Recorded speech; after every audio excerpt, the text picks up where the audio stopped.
What's up, people? I am your host, IC. This is the SITDOWN's INSTALIVE session called 21 Questions. If you're joining us and you're watching this on repeat, welcome. Thank you for joining us. If you're fresh in, you've never ever chilled with us, you've never ever been with us on a Thursday, 9 p.m, welcome. Make sure you're following the SITDOWN UK. And we're going to be having sessions every Thursday, 9 p.m. You're late to the party, and if you're late to the party, that means you need to catch up on the 47. I think we've got 47 episodes on our IGTV platform, so you can go on our IGTV and check them all out. Big up Sharnade in the building. You know what, we're going to go straight to you, man. We're going to go straight to you because you are here. Yeah, man.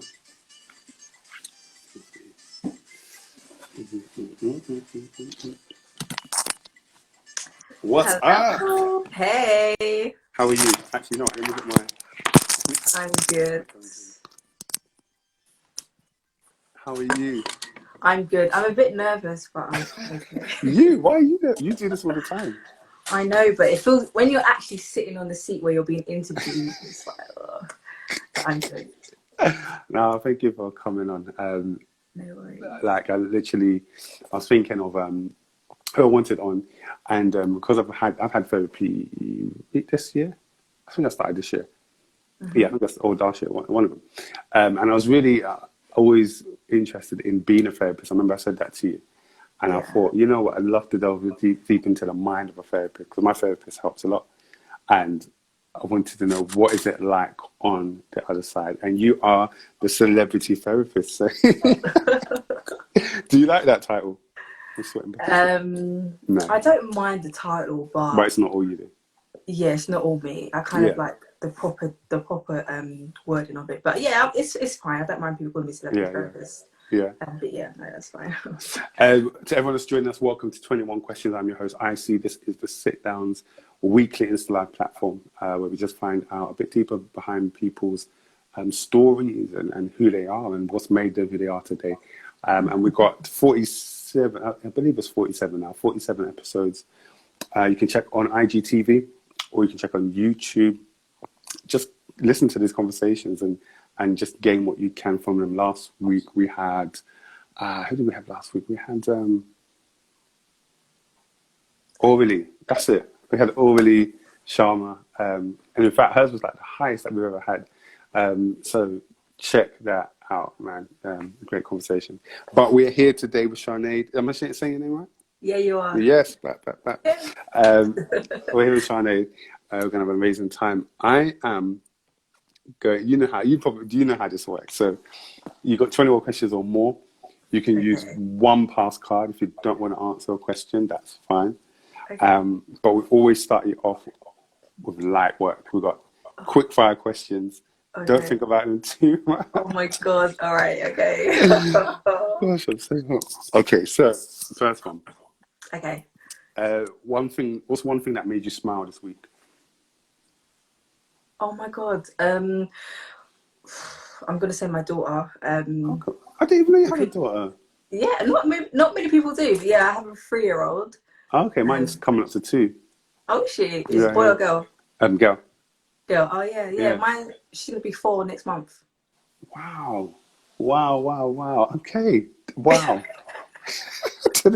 Wow. Okay, cool. What did she do? She came up with a new word.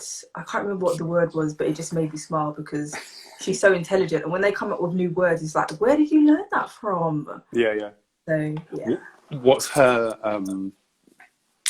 go-to program? Oh my God, what's that program? Bigfoot. It's on Netflix. She watches that over and over and over again. Bigfoot, if that's a movie. If it's like a cartoon, I would say maybe Peppa Pig or Paw Patrol. Paw Patrol, okay. Yeah. Classic ones, okay. What's the most spontaneous thing you've ever done? Oh my God, okay. I went parasailing in Portugal. Jeez. This was... Wait, is that the one where you hang on and it's got the... Which one's parasailing? What is it? It's like when you're in the air and there's a boat at the bottom, and then you're up in the air, and you're like, yeah, that's it, you're hanging on. Yeah, that was, I went to Portugal, I'd done parasailing. That was the most scariest thing of my life. Jeez. And I could hear like the rope going, and it's just like, I was really, really high up. But I've got that on my bucket list. I do want to do it. It's amazing. One Definitely day. do it. Definitely do it. It's amazing. Proudest moment for you? Oh my God, proudest moment. Shoo. I would say my proudest moment. Oh my God. So many proud moments, but the ultimate proudest moment I would say is Headspace. Okay. And I say that because Headspace is a massive platform. And just to kind of give you a bit more detail, so I'm part of the International Advisory Board of Headspace. Jeez. So me and other professionals were on the advisory board helping to take care of people's mental health, like the world's mental health, literally, and kind of put in ideas and suggestions to the Headspace app for their app, but essentially for the world. And yeah, I think that's my most proudest moment because I think I'm the youngest. I'm the only Black female. And yeah, it's just amazing. It's just, I sometimes feel like, why me? Like, me? Or like, there's so many doctors and scientists and neuroscientists, and I'm like, me? Yeah. So yeah, that's my proudest moment. But I guess why not you, isn't it? I know, I guess so. Yeah, that's good. What's the best piece of advice you've ever received? Oh, wow. Best piece of advice. Oh my God, best piece of advice. And it really kind of resonated with you. Best piece of advice. Okay, this wasn't advice, but this was during an interview. And one lady said to me, God has put people on this earth to bless you. So don't be afraid to seek those people. And that really resonated with me because I'm a very spiritual person, and I'm growing in my faith. And I feel like when you're just confident to go to people and just believe in what you're doing and believe in your act of service, then God will always bless you with those people. So yeah, I'd say that. I love that. That's beautiful. When is Sharnade the happiest? Oh my God, when am I the happiest? When am I? I'll say when I'm with my family. Okay. That's when I'll be happiest. Is that like your brothers and sisters, your mom and dad? That's like my mom, dad, aunties, uncles, like my whole family. That's what I say I'm my happiest because we're just laughing, joking. Yeah, I'll say that family. Yeah. And how? Actually, no, I'll leave that for later. When are you the saddest then? Oh my God, when am I the saddest? Oh shit. Oh my God. When am I the saddest? Do you know what? I haven't been sad in a while. Oh my God, when am I the saddest? Maybe when I argue with someone. Yeah, maybe I'll say if I have an argument with someone or disagreement with someone, I'm very emotional. So I would say, yeah, that would probably be the saddest. But I haven't argued with anyone in a while. But I would say disagreements make me quite sad. I don't like it. Why don't you like them? Because I'm a very emotional person, and so my first reaction is to cry. Okay. Especially if I can't either get my words out or can't maybe articulate myself, or the other person's not understanding me, I cry and I just get really, really emotional. And I'm the type of person, when I'm upset, I will isolate myself and I'll just want to sleep. So yeah. Dude, thank you. What would you say has been, I guess, one of your most powerful conversations that you've ever had with someone that you walked away with and you were like, man, I'm so glad I had that. Maybe they uplifted you, or maybe they came at the right time. Powerful. Powerful. I want to say two conversations. I'll say my dad, because my dad is a very powerful speaker and he's very motivational. So one of the things that's coming to my mind is he'll say to me, never try to look outside of yourself for information, because you have it within yourself. You need to just tap into your, you know, your subconscious mind and tap into yourself, and you can find it. And my dad's a very deep critical thinker, so I would say that. And yeah. That's nice. That's nice. Big up, Daddy. Favorite item in your wardrobe? Oh my God, I'll say. And if you're near your wardrobe right now, I'd love you to grab it. I'm not near my wardrobe.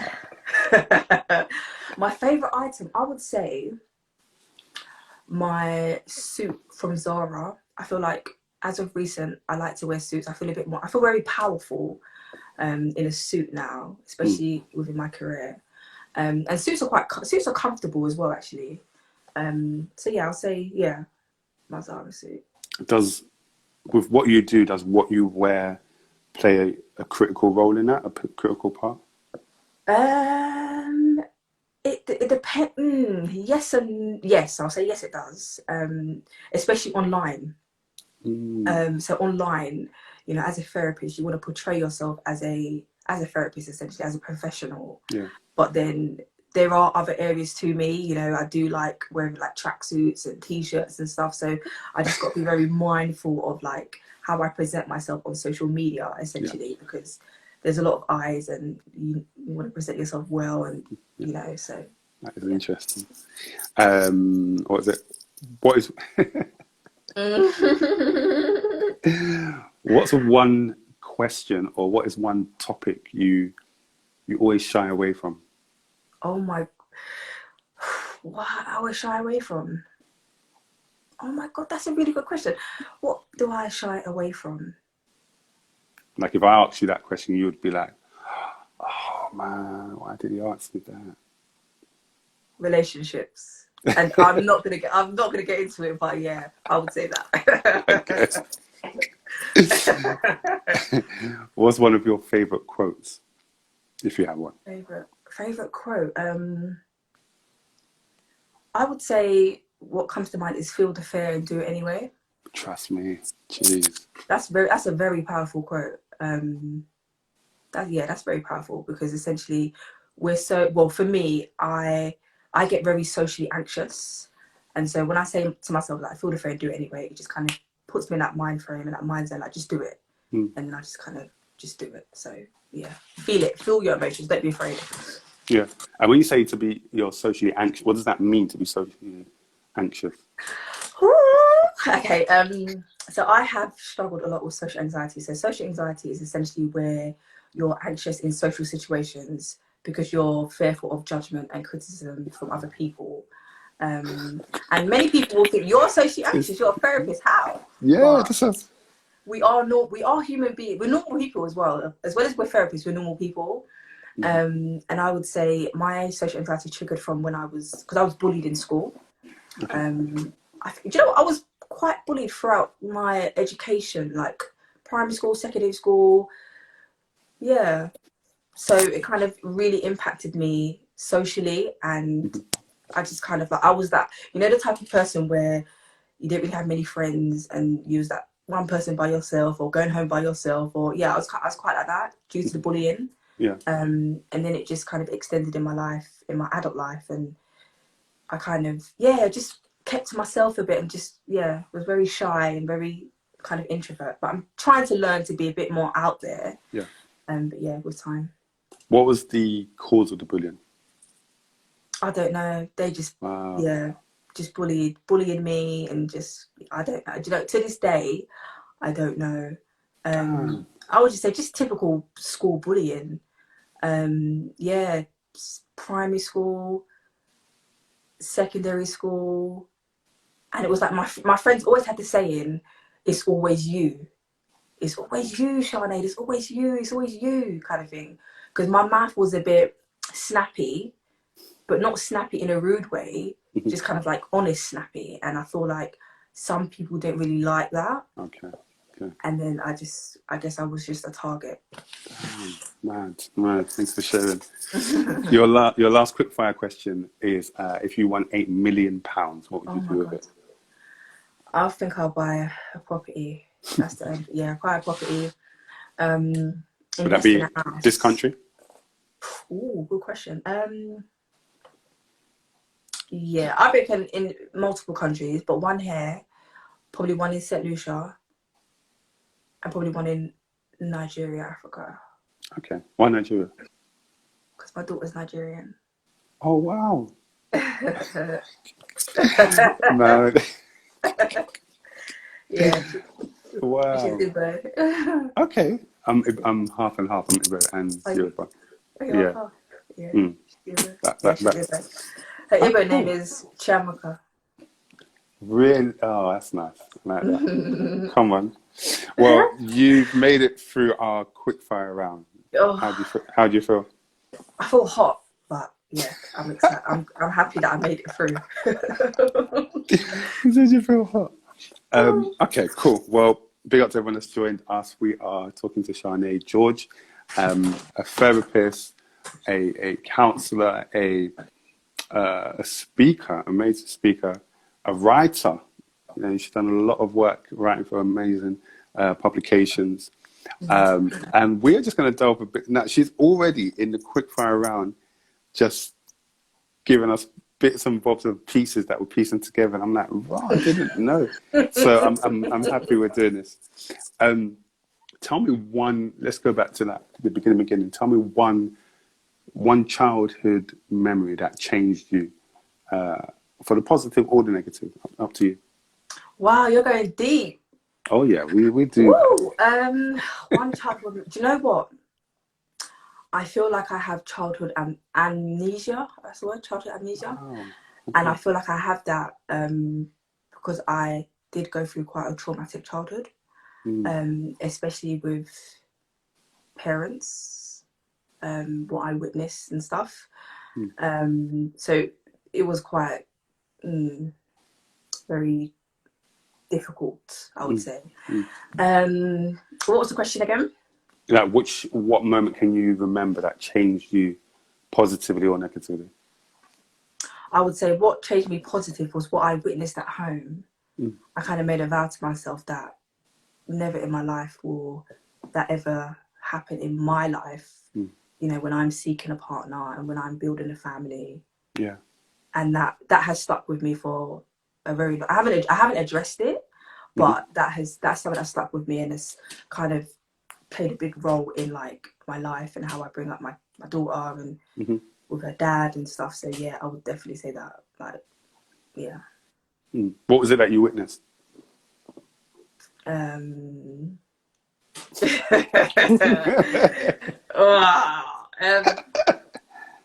Domestic violence. That. And what age was this that you can remember? I think it was young, like maybe 6, 7, 5. Young. And I feel like it affected me a lot because even now as an adult, I don't like sleeping on my back. And I don't know why I don't like sleeping on my back. I feel like maybe when you lie on your back, you're very vulnerable. Yeah.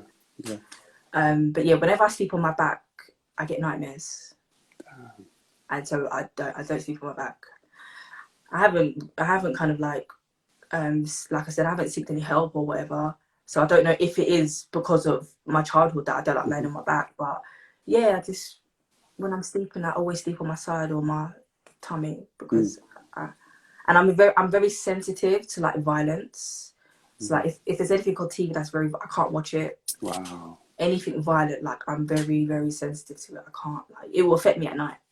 Wow. So yeah, I just cut that all out. I don't watch nothing like that or engage in anything like that. Was there, what did it say, seeing those things and experiencing them, what did they say to you about life at that young age or about relationships? Oh, about life, I don't really know. But I think about relationships, choose wisely and ensure that you know the person and ensure that the person you're going for is not the same as kind of what you've witnessed, essentially. So my daughter's dad, he's just literally the opposite. He's, you know, amazing and he's just loving and caring and yeah, so. Oh, that's beautiful.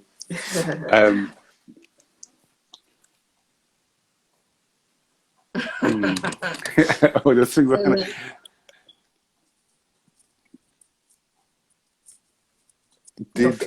You're thinking deep, aren't you? Yeah, like having a daughter. Did any of what you experienced in the past carry any fears to her? I mean, she's so young now. What does it have any that, you know, what you want her to also be in a loving and a beautiful relationship because of what you've seen from the past? Not really. I feel like my daughter is very intelligent, and I feel like at a young age I tell her certain things, which many parents probably wouldn't even tell their child. But I don't tell her these things just because of what I've experienced. I just tell her these things because I feel like, because I'm a therapist and I understand that your childhood ages is so important.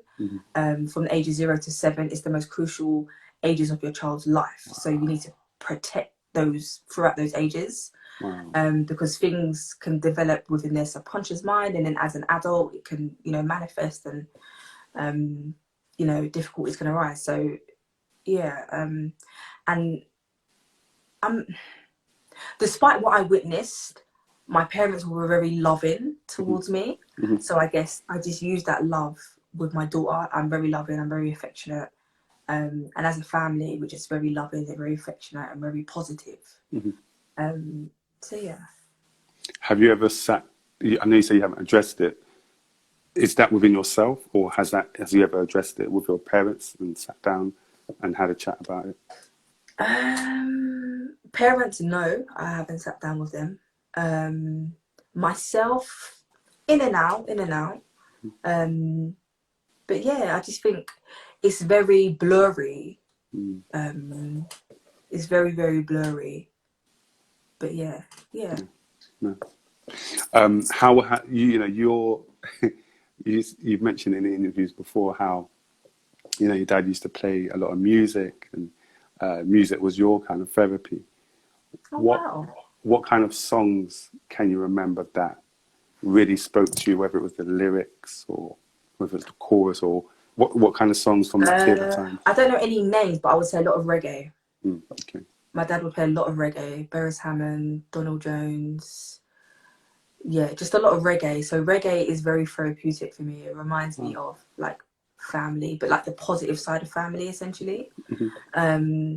But now, like, anytime I love slow jams. I can listen to slow jams morning, afternoon, night, and a lot of my friends say, "Why do you like slow? Like, what is it? Why?" Like, but I just love it. It's just very peaceful for me. It makes me really happy. And also 432 Hertz. That's like a meditation music. It's just kind of like different sounds that gives me peace. Yeah, so music is, yeah. I see. With what you've seen in the past, what was your relationship like? Or not what was it like? How has it changed from a child, your relationship with your parents, to what it is now, if it has changed? I would just say maybe I'm just a bit more mature. I haven't addressed it with them, and good job they're not on Instagram. I haven't addressed it with them. But yeah, do you know what? I don't know how I would even address it with them. I don't even know how, yeah, I don't know. It's just, I don't know. It's just, yeah. I don't know. Would you ever do a therapy session with them? So all three of you going to see a therapist? Oh, probably. If they wanted to. If they wanted to, then yeah, I wouldn't see why not. Yeah. What is from your childhood, what is now your outlook on what real family is? Because you saw what it's not, or a side of it, you saw what it's not. Yeah. And what for you, now that you have your kind of family, is family to you? I would say family is just all about love, honesty, and just having God at the center. Having God at the center of your family, your life. Because when God's not at the center, things go very left. And at that time when I was younger, none of my parents were religious, so they didn't kind of believe in God. But now my mum does, and I can see the blessings in her life, essentially. So yeah, like just have God at the center and just ensure that God is covering your family and just just blessing you, and always go to Him. What's one thing, one driving force? What is one thing you want your daughter to know growing up? So let's fast forward 20 something years from now, and let's say I'm doing an INSTALIVE with her right now, and I ask her, what was one thing that your mum taught you? What was one thing that you would love her to say? I would love her to say maybe, it's a mixture between believe in yourself no matter what, and take care of your mind. Take care of your mind, yes. That's deep. I love that. What is your personality trait? No, not person. Sorry, type. What's your was it N? I don't know. NSP. I don't know. Oh, yeah. I actually don't know. So I think I'm an INF. Oh yeah, I don't know that. Oh, you don't know? Okay. So what is that then? What's that? Oh my days! It's such a complex one. It's oh man, when you make sure you do your personality type test, like. Okay, yeah. But I'm an INFP, so I think I'm highly creative. Oh, okay. But I'm highly creative, but emotional and sensitive, introverted with extroverted tendencies. Oh wow! So that's a good one. So when you break it, it's so deep, because when you break it down, you get to see. There's a website I can send you the link. There's a website where it shows you how you are in different positions. So, for example, in relationships, as an INFP, this is how you seem to behave, or in a family setting, this is how you seem to behave, and it really gives you, in terms of self-awareness and being self-critical, you can actually see, okay, all right, that's why I am who I am. So I'm definitely self-critical. Not necessarily self-critical, but self-aware, and I like that. That's I'll definitely do that.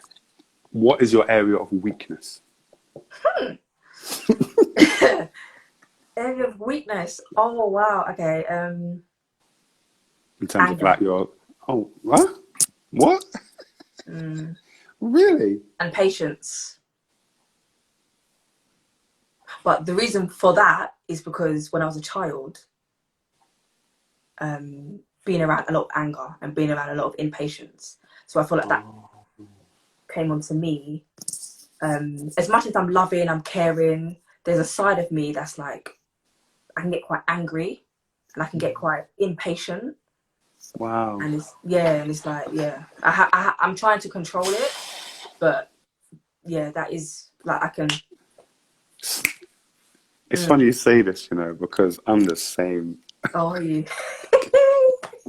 Like and I think I always say that whether it's marriage, whether it's relationships, whether it's being a parent, each one of them is going to show you a different side of you didn't know was actually there. And I think having a child has shown me my impatience and has shown me my anger. Like I can blow up.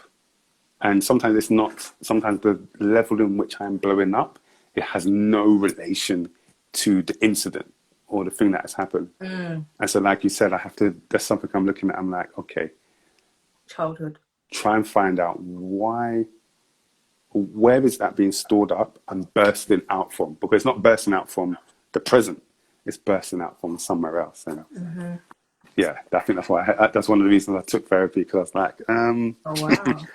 I don't want my daughter to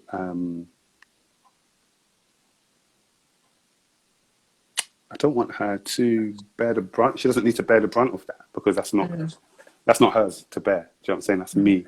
Yeah. So, Wow. JK said, post us the link for this personality test. Yes, I will. I'm going to put it in the description when I put this IGTV up. Yeah. Please remind me at the end. Okay, cool. This is interesting, man. So your anger. Yeah. Oh my goodness. This is interesting. He said, when was the last time that you really flared up and it made you look at yourself as in, oh my, what's happening to me? Do you know, I haven't, not anytime recent. I'm kind of taming it down a bit. But I would say there was times where, yeah, like let's say my daughter's done something wrong, and it's just like, oh, and it's just like, I'll smack her. Yeah. And then not smacking. So when I'm smacking, I'm not smacking her like, you know, like Yeah. aggressively. It's just out of the anger. So it's just the anger overcoming me and just, you know, don't do that, whatever. And then I remember she said to me, oh, mummy, it hurts when you smack me, or mummy, don't smack me, or something along those lines. And I thought, wow, I need to rein it in, and I need to, you know, check myself, because my daughter's very intelligent. She's very articulate as well. So she'll say like, mummy, you made me sad. Wow. When you said no, or mummy, you hurt my feelings. So she's very in touch with her emotions, and I teach her to kind of like talk about your emotions and don't feel afraid. And yeah, so I would say that. Do. JK says, are you guys bottlers in regards to your emotions? Do you bottle your emotions? I'm very expressive of my emotions. I'm a very honest person. So if I feel a certain way or feel a certain emotion, I will not be afraid to express that emotion. And I will reflect. I think the therapist in me, I will reflect on that emotion, think, you know, why do I feel that way? Doesn't mean I'll stop it, but I will reflect and then kind of gradually just learn to kind of like think about what you're doing and just, you know. Deep. Am I a bottler? I think I assess a lot. Is this emotion? I assess myself. Because I'm very, very self-aware. I filter that emotion before I let it come out, because I'm aware that might not actually be that might not actually be the emotion I want to express, because there's something internally going on. I've just had a phone call and this has happened. Wow. And then I might have something with my wife or whatever. That has no relation to that. But the emotion would. So I'm angry, but I'm not even angry at the situation. I'm angry at the phone call. So I think what I do before I get over there, I'm filtering it. Well, what's going on with you? And so sometimes it might not come up, because by the time I've realized that, now I need to deal with the phone call. I don't need to express the emotion. However, emotions are what God gave us. And I think sometimes we need to, like you mentioned before, you need to feel your emotions. So if I'm angry from the phone call, I'm angry from the phone call. That's just what it is. And I think I need to just maybe accept that a bit. But as a therapist would say, you're not angry for the phone call. You're angry based on how you've perceived the phone call. So what meaning do you attach to that phone call? What was said in that phone call that triggered your anger or triggered whatever emotion? So it's not the actual situation. It's your meaning towards that situation and your core belief and Deep. Getting a free therapy session right now. I love it. What's your biggest strength? Oh, my biggest strength? Honesty. I'm very honest. I'm not afraid to be honest. And I feel like from a child, it was drummed in my head, like, tell me the truth. Like, I remember when I would like do silly little things as kids would do, you know, take the sweets from the fridge or whatever, and I'll try and lie about it. So no, it wasn't me. My dad would be like, tell me the truth. I'm like, it wasn't me. Tell me the truth. And I'm thinking, well, how does he know that I'm lying? So then, throughout my childhood, it was just like honesty. So now I'm just so honest. I feel like I'm a bit too honest, but that's just me. Like, you get what you see with me. I'm just, You know, that's so interesting, because what was it that your dad presented on the other side of honesty? because someone can offer you honesty, be honest, but then afterwards still reprimand you for that honesty. But it sounded like he offered you honesty, but still was able to affirm it afterwards. That, no, it's all right. You can be honest. What was it that he said afterwards, or gave you as an option afterwards? How did you know it was okay? I would say positive affirmation, positive reinforcement. So if I was honest, he'd be like, that's all I wanted to know. Like, I already knew that. And I feel like, right, you already knew that. Like, and every time I would try to lie, he'd be like, I already knew you were lying. I'm like, you still already know. So it's just like, okay, do you know what? Let's just not even lie, because Dad already knows. So I'm putting myself through, you know, silliness when just be honest. So yeah. Did he ever say what it would feel like if he was lied to? No. If I did lie and I like continued as a lie, I'll just get punished. Like, take my TV from my bedroom, or take my toys out my room, or like say like no sweets, and you're grounded. He would ground me for like, you're grounded for like 2 weeks, and that really hit me because I loved playing out.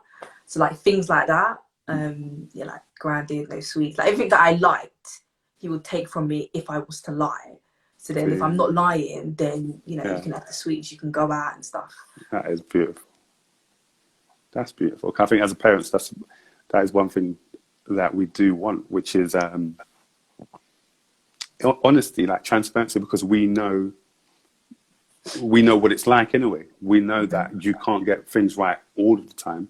So when you get it wrong, it's all good. Like let's be honest. Let's put it on the table. I love it.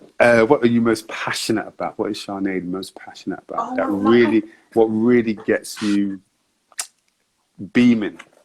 Interviews, mental health interviews. When I interview people, I'm so passionate about that. There's times where I feel like, oh, let me stop. I'm getting tired. It's quite draining for me sometimes to always be on the go and always, you know, be on live and stuff. But then I get an email from someone who I've been wanting to interview for like years. I'm like, yeah, let's do this. And I feel like, for me, that's God telling me, don't give up. Don't give up. Like, even today, I got an email from someone who I'm going to interview, and listen, I've been wanting to interview this person for years. Nice. And when I got that email today, I was like, amen. Come on. Amen. No, I feel you on that, because it's not easy. I think for you, it's double not easy, because I would say because of your profession. But then, you know, you've got that side of you, but then you're interviewing someone. So, you know, I wonder, does it, how can I put it? Your therapist hat, do you put it down when you interview someone, or do you still keep it on and use that to ask your questions or interview? No, I feel like it depends on how the conversation is going. I feel like I'm very mindful of like my role essentially, and how the conversation is going. So I will put things in place to ensure that it's a very safe place. So like turning off the comments, ensuring that it's just me and that person communicating, and no one can kind of, you know. But yeah, it just depends on the flow. So originally with my interviews, I started off like listening to people's personal stories, like, you know, have you struggled? Name that struggle and kind of let's talk about it. And then obviously with COVID, I thought, you know what, I can't really talk about things like that online because it's very, very sensitive and people can feel very vulnerable. So I thought, let's just talk about general mental health, you know. And if you want to say that you've struggled, we'll just do it briefly. But yeah, in and out of the therapy hat. But yeah, I just enjoy it, and I learned so much from the people that I've interviewed. And yeah, I always say to myself, like, if I could ever have a job and get paid for it, it would be interviewing. Trust me. I say amen to that. Amen. Your career journey, you going through your LinkedIn, you just seem to have all the things that you've studied. It's been very methodical. Like you know, studying psychology.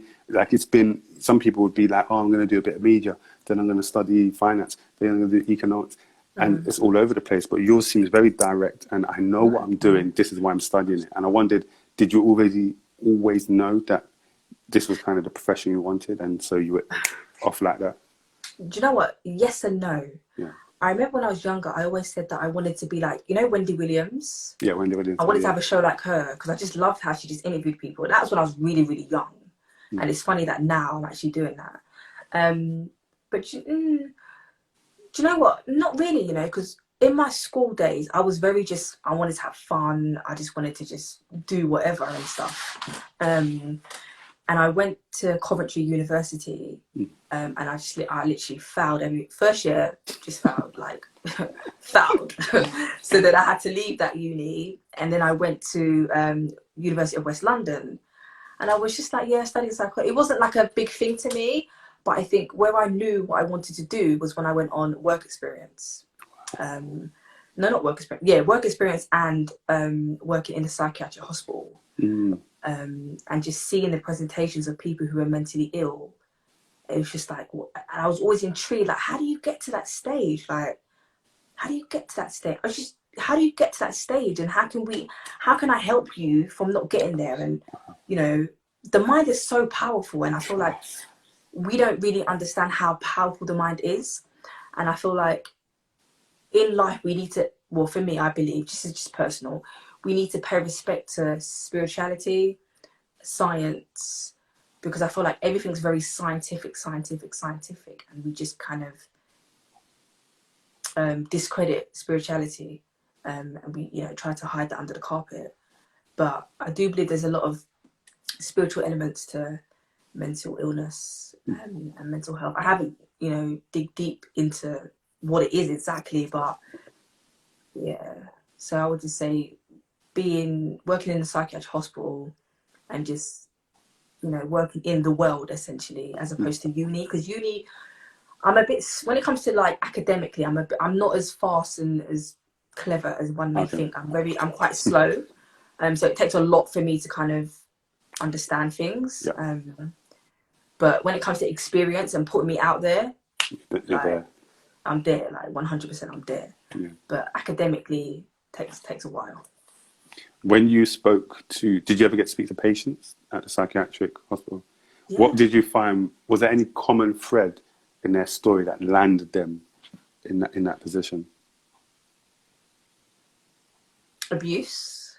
Wow. Quite a lot of abuse, sexual abuse. I want to say parenting, but I don't know too deep about the parenting. But I would say abuse, neglect, in drugs. Yeah, so yeah, along those lines. Was there any? Funny. Okay. Oh, so I was gonna say it's funny because when I worked in a psychiatric hospital, I was pregnant. I was pregnant. I had my daughter. I was pregnant with my daughter, and a lot of people said to me, "Why are you doing it? Like, you know, that's a high risk. You know, working in a psychiatric hospital is very, very high risk." But I kid you not, all of the patients were better than the staff. Wow. They were better than the staff. And from experiencing that, it was like, nah, I need to end the stigma, because if I'm heavily pregnant and these patients are like angels, they were like angels blessing me. Literally, there was one occasion when a girl was she wanted to do something silly, but that was just the odd occasion. But they were angels, and I remember all of them vividly. They were angels. Like, they would hold the door for me. They'll get my food for me. They'll say, "Oh no, Sean, sit down. It's okay. You know, we'll do it." Or they were angels, and they were in a psychiatric hospital. So some of them had psychosis. Some of them were self-harming. Some of them had like depression. So they were like mentally unwell, like no capacity to, you know, engage in the community essentially. So they had to be in a hospital, but they were angels. Every single one of them were angels. All of them angels. God bless all of them. Wow. Yeah, 100%. Seeing that up close, what did that show you about human beings because just like you said, the stigma and the way the outside sees them would be very standoffish. Stay away from them, put them away, put them in the corner. But it sounds like love goes a long way. Like the ability to show love to someone who is in that position, who would expect to be tossed to the side, but embracing them. And it seems like you embraced them as well, and they kind of did the same. All they need is love. All people need is love, and I feel like we're so quick to judge, And yes, don't get me wrong, there are people who are mentally unwell who are dangerous, Likewise, there's people who are not mentally ill and who are dangerous. But I just think just love and just, don't get me wrong, there were times when where the patients were mentally unwell and they were like, really bad and like hitting people and stuff. But for me, for my own experience, I never got touched. Never got touched. Even when I wasn't pregnant, when I was pregnant, I never got touched. And I just, it's just all about what you give, what you're giving out, what type of energy are you giving out to people? Because people are clever, they're intelligent, So a patient will know if you're trying to take the mick out of them. A patient will know if you're trying to, belittle them. They're just like normal human beings, but they're just mentally unwell. But yeah, so love. Were there any patients that really surprised you? Like you thought, what are you doing here? I would never expect you to be here. Maybe in their story, or maybe in who they are. Yeah, I'm gonna say a guy called Tyreek. He's passed away now. Rest in peace. But I think he was psychotic. And I remember he was on a PQ ward, so that's like a psychiatric intensive care unit. So that's like mentally unwell, literally mentally unwell. And I remember when I first met him, we were talking, and he was unwell, but he was making sense through his unwell self. And I was just like, wow, like this guy, there's something about him that just gelled. It was just something about him. And then it was just so, to see his presentation, it was just so sad to see, but it was just like why are you like why are you essentially? And I remember like in sessions, well, not with me, but with a psychologist, there was a white lady psychologist, and she would have sessions with him and he wouldn't engage. But to the psychologist, it was like, oh, he's disengaged, let's review his medication, or review his stay at the hospital. But it was like, no, yes, he may be disengaged, but he's disengaged because he just doesn't really gel with you, and he doesn't really find your sessions engaging, essentially. And yeah, he was just like, he had so much potential, but yeah. She passed away. Yeah, sadly passed. But in that very same place, there was a turning point, a very important turning point, where you expressed your desire to be a therapist, and a nurse said to you, you can't be that. That's not a role that someone looking like how you look will be able to enter or be able to inhabit. Tell me, at the time you said you didn't really register, the context in what she was talking, but it did spark in you a desire to say, you know what, okay, all right, we're gonna see. Is that burning passion still in you to prove her wrong? 100%. I've had it a lot. Now that I'm able to, like I said, I'm quite slow with things sometimes. And now that I'm able to recollect and really think back, like, hold on a minute, you said that to me. All right, we'll see. I remember even in like a job I used to work at, and I remember I handed in my notice. And I remember my manager said to me, oh, a patient said that they're so happy you're gone. And she you know what? She bullied me. She really bullied me. The manager? The manager, she bullied me. She was a white lady. I won't go too deep into kind of what and who and where. But yeah, she bullied me. She made me cry on my last day. She's kind of saying to me, oh, you're not a good therapist, and just kind of belittling me. And to this day, I'm like, okay, you saying that about me? Okay. Okay.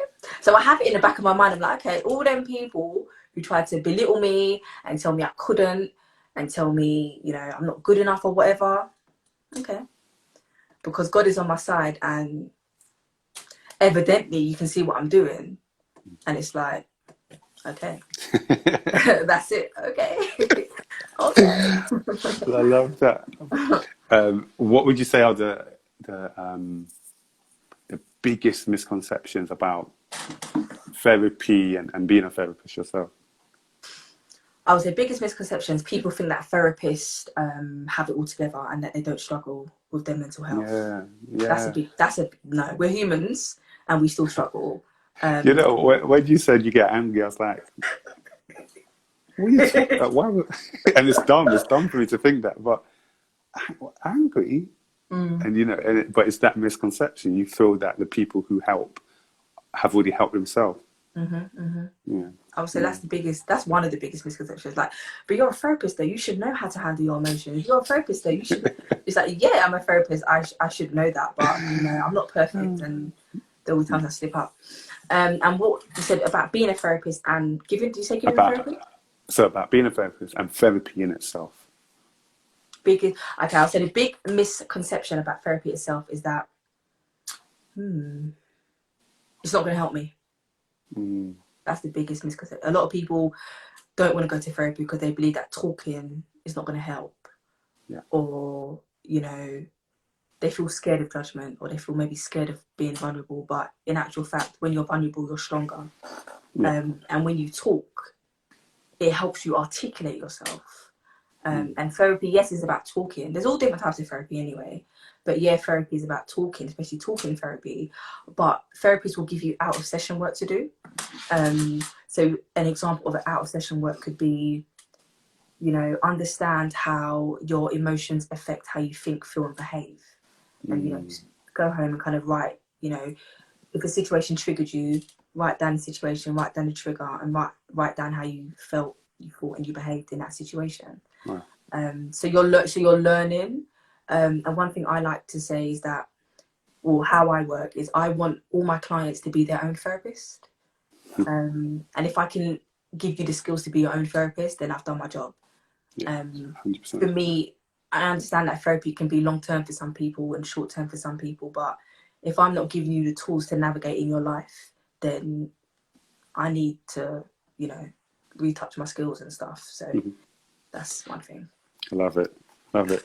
How do you not get, or I don't know if you do actually, how do you manage your emotions in terms of when somebody's speaking to you and it's a trigger topic or a trigger story? Like, let's say it was, you know, you mentioned domestic abuse. If that is the exact thing they're talking about, how do you remain professional in that situation? I would just say, unless it's not an attack at me. I remember I got like literally verbally abused at work. I think because I'm not young, I'm 29, but at the time I was quite, like, maybe 25, 26. Okay. And I remember I was on the phone to a client, and she's like, "Oh, you're young. What's happening to me is going to happen to you. How do you think your young self can help me? I'm a big grown woman." And that really got to me, because she's kind of essentially using my age and kind of saying, because I'm young, I'm not capable of helping her. So if it's an attack against me, that can sometimes be quite difficult. But you just become resilient, because you know, speaking to a lot of clients and hearing people's stories, you become resilient and you can kind of put yourself aside from that. Wow. Or speak in supervision and say, you know what, I had this client and she'll speak about this, and it really made me feel a bit vulnerable. Yeah. And then, you know, your supervisor will talk to you about it. How did it make you feel vulnerable? How can we help you? And, you know, help you engage with that client without feeling vulnerable. Right. I was wondering, like, do therapists have therapists themselves? Yeah, so therapists actually have to go through therapy, and therapists also have supervision. So with their clients, they go back to the supervisor and kind of discuss the client details and kind of review the session and review the recovery rate. So it's I would say it's a very supportive environment, because we are exposed to a lot. So yeah, it has to be very supportive, and you know, I guess when you know your job and you know the end goal, you always think about that. You always think, you know what, I'm here to make you feel better. Yeah. I'm not here to kind of like take abuse, or I'm not here to, you know, I'm just here to make you feel better. And I understand that it's difficult, but we're going to get through this, and you know, just take them to the other side. I'm someone, you said about being quite emotional sometimes. And I'm someone who, if I talk to someone and what they're going through is just traumatic, as like, I find it hard to switch my mind off that. I'll be thinking about them, and maybe I've left that conversation, but I'm doing whatever I'm doing, but they're still on my mind. I was wondering for you, if you're in a session and it's very intense and very emotionally draining, how do you switch off? Like, you know, you come home and, you know, your daughter's, how do you switch minds, or does it ever follow you all the way to your bed? It has followed me, especially, yeah, it has. Not even just therapy, actually, even an interview. I remember I interviewed someone and the story was like deep, like deep. Like the atmosphere of the room was just, yeah, very heavy. How do I switch off? Pray. I pray. I would say just like, God, just please, like, whatever it is that I'm feeling, just release it from me.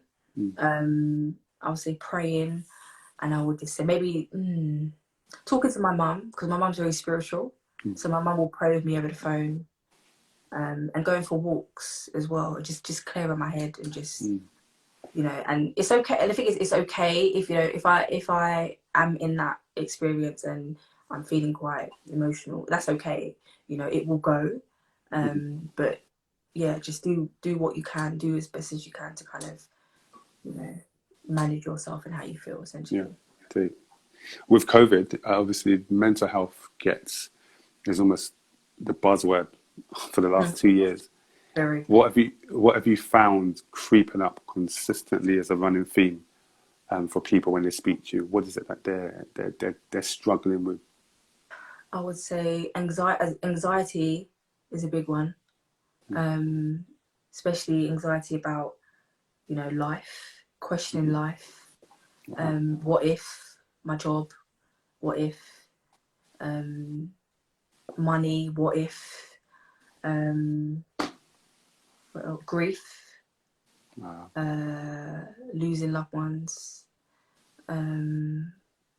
Anxiety, grief, and yeah, depression. Yeah, I'll say those. Yeah. And your role as a therapist, is it to, if it's not to give answers, what is it to do? So it's essentially to help you think of the answer, in a way that I ask you a question for you to think for yourself. Okay. So therapy is not about me putting on, you know, what I believe or what I think. It's about you and what you believe and what you think, and then just essentially evaluating on that and kind of making that a bigger picture and just really understanding it from your perspective, and just getting you to think critically. I think therapy is very critical, getting you to think critically, getting you to think in ways you probably wouldn't think about. One thing that I love doing is helping people with their thought processing, and one thing in therapy, what we call it, is called cognitive distortions. So essentially that's unhelpful thinking patterns and unhelpful thinking styles. So an example could be catastrophizing. So essentially that means you're just blowing things out of proportion that doesn't need to be blown out of proportion. And I feel that when people understand the name of the type of thinking style that they have, then they'll be able to understand, oh, okay, so I was catastrophizing in this situation, or like a should statement. That's an unhelpful thinking style. So I should do this, I should do that, I should do that, you know. Wow. And then when people can put a name to it, so, oh, that's a should statement, then they kind of understand that, okay, so that's an unhelpful thinking style. So how can I now balance this thinking style out and think in a more balanced approach? So it's not I should, it's, you know, I can, or maybe another time, or tomorrow. Like just balancing your thinking styles and just, you know, really understanding how you think and how you if you can think and stuff. So I think that's important to do, because I think sometimes what we might do is we think we think how we think because that's how we think. But in reality, there's all these things that have triggered the way that we're thinking, and it's trying to unravel. Okay, wait a minute, where does that come from? And I think once you understand where that came from, you can choose. It's up to you whether do I want to carry on or maybe I'm not so keen on that. And I think it's stopping those processes. It's just like you said, identifying the processes. And I think once you identify, it's almost like it's an out of body experience because you see, that's why I snap when, I don't, it's like what you said. What is it that is triggering you? Because something is triggering you to give that emotion. Your emotion is it's not just given. There's something that is starting it. And it's just all about, let's find out what the triggers are, and then you can deal with them. And I think, like you said, it's give me the tools to do that. Because when I can't get a hold of you, or when you've got 48,000 clients, what am I going to do when I see that process creeping up? I'm going to use the tools that you gave me to kind of attack them. Yeah. Exactly that. Guys, big up to everyone that's joined us so far, man. A beautiful, beautiful conversation. I don't want to keep you for too longer. One thing I really, really want to get your opinion on is... Okay. Obviously, there is this thing about men not talking, and men not communicating effectively and communicating how they feel. And in your profession, I wanted to ask, do you find that to be true? Or do men just need something more to help them talk? Or does it just that men don't talk? Yeah, it can be. I feel like, do you know what I feel like, because I've had male clients, and I feel like it's the type of person you are, and like I said, what energy you're giving off. Because a lot of clients, male or female, they feel like they're, especially when they're struggling with their mental health, they feel like they're a burden to people. So they feel like, I can't tell this person because they've got this going on with their life, or, so much is happening. So they really feel like a burden. But when a male will come to, like, you're coming to therapy, you know that, I'm a professional, you know that there's no judgment, there's no stigma. So I guess it's all about the person you are and how you present yourself to other people, because people like speaking about themselves. It might be difficult. They might not be able to articulate themselves properly or in a mannerism that you understand. But once you get that right conversation going and you know how to communicate with them in their language, you can open up great dialogue and just really get to know people. Yeah. So, and I feel like it's all about your questioning as well. And, don't be too interrogating, and come from a place of compassion and come from a place of caring about the person. And like I said, talking their language as well, because, Mr. Brown in the comments said, I feel like I identify with my thoughts, but I can't seem to change them. So he identifies the thought processes that are happening, but is there any advice that you have for that? You can change them. It's just all about identifying why you feel like you can't change them. So why do you feel like you can't change them? So what thoughts are coming to your mind that is making you feel that way? And just essentially thinking more balanced, because the fact that you say you can't, you can. And it's just about, talking to the right person and go, whether it be therapy or however you want to go about it. And it's just really unpicking. Like, the thing with therapy is you're essentially unpicking layers. Just think of it like an onion. You're unpicking layers of the onion, and yes, sometimes you'll cry. That's why not a lot of people want to go to therapy, because they see it as very vulnerable, and they don't want to cry, or they don't want to deal with emotions that were from their past. But essentially, when you deal with it, that's when you're gonna manage it. And yes, it will be hard. I'm not gonna say it's gonna be easy. I've had clients cry. I've had clients, just disengage. So it is hard, and it is challenging for people. But it's very rewarding if you continue, and it's amazing. And the mind's very powerful. We don't even know the full capacity of the mind. The mind is very, very powerful. Have there been instances where you started with a client and you thought it was going well, but then it just didn't work out? and you're in that session and you're thinking in your mind, nah, this is not working. Do you tell the client that, or do you wait it out, or how do you process that? Do you know what? I've had struggles, but I guess I would just put it to the client and say, is this something that you really want to engage in, or how are you feeling about the sessions? You know, is this something you want? Are you know, let's talk about your emotions and kind of like really understand. I guess it's not, for me, it's not about giving up, because I feel like once you give up on someone, then you're doing exactly what maybe everyone is doing to them, giving up on them. So I guess it's like, essentially, if it's challenging, bring that to my supervisor and say, you know what, I'm finding this challenging. And well, your supervisor, the great thing about them is that they can think how you're not thinking.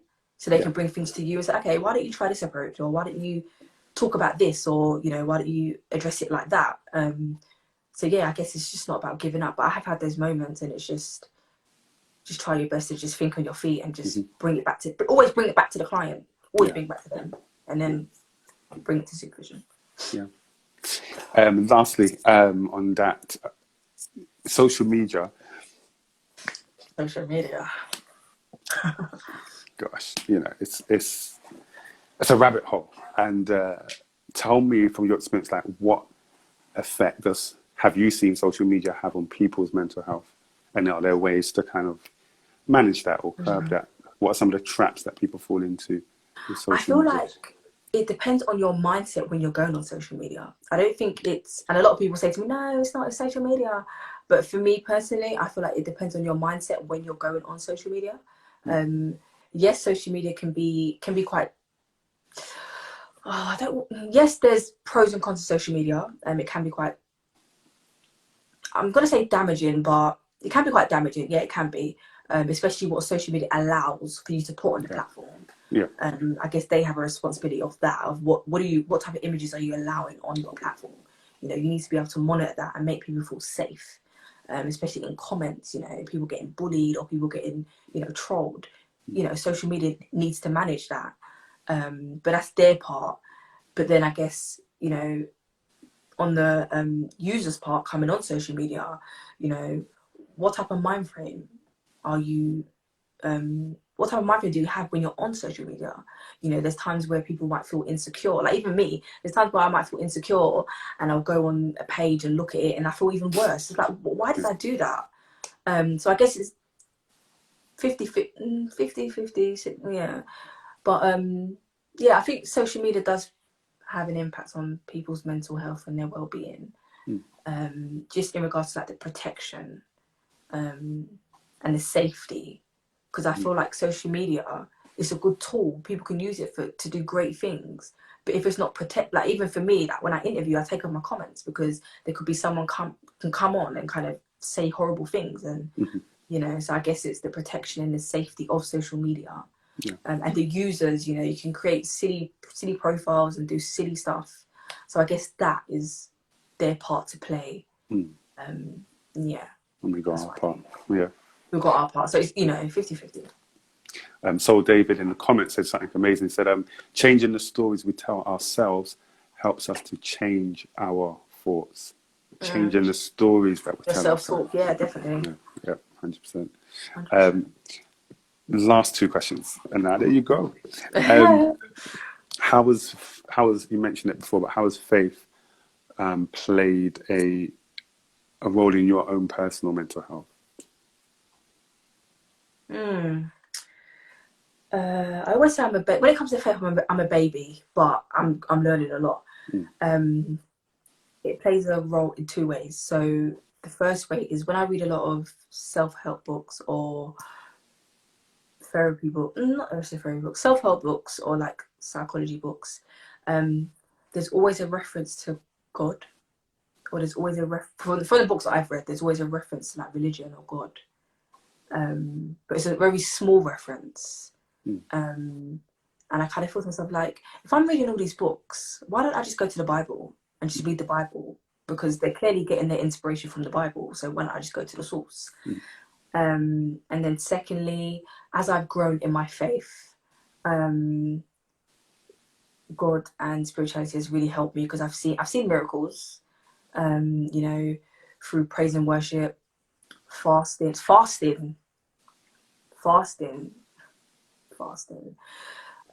praise, worship, fasting, you know, reading the Bible. It's really helped me mentally. And yeah, it's really, really helped me understand myself more, talk to God more about things I don't understand. And do you know what? Sometimes it scares me. It scares me sometimes when it's like, you know, God is actually there and you can actually talk to him. And I feel like for me, God talks to me sometimes in my dream, sometimes in my dreams, and I'll have dreams of like animals. So I'll have dreams of like, oh God, a pig or a snake or just animals. I'm like, you know, this must mean something. So I'd always call my friend or my mum and say, Mum, like, I had a dream about this animal. Biblically, what does that mean? And then my mum will say, biblically, it means this. I'm like, oh my God, that is exactly what's going on in my life. Like, wow. So it's so powerful, man. So powerful. Very deep. Very deep. Amazing. Well, you've come to your last question. You didn't even draw once for the pass card. You didn't even draw for it. But thank you for all that you've spoken about, and you've touched on some deep topics, and you could have shied away from them. So I thank you. But your last question is: do you have a question for me? Oh, be easy now. You. Be easy. Oh, that's a good one. What I want to ask you. Okay. This might be a bit of a cliche question, but no.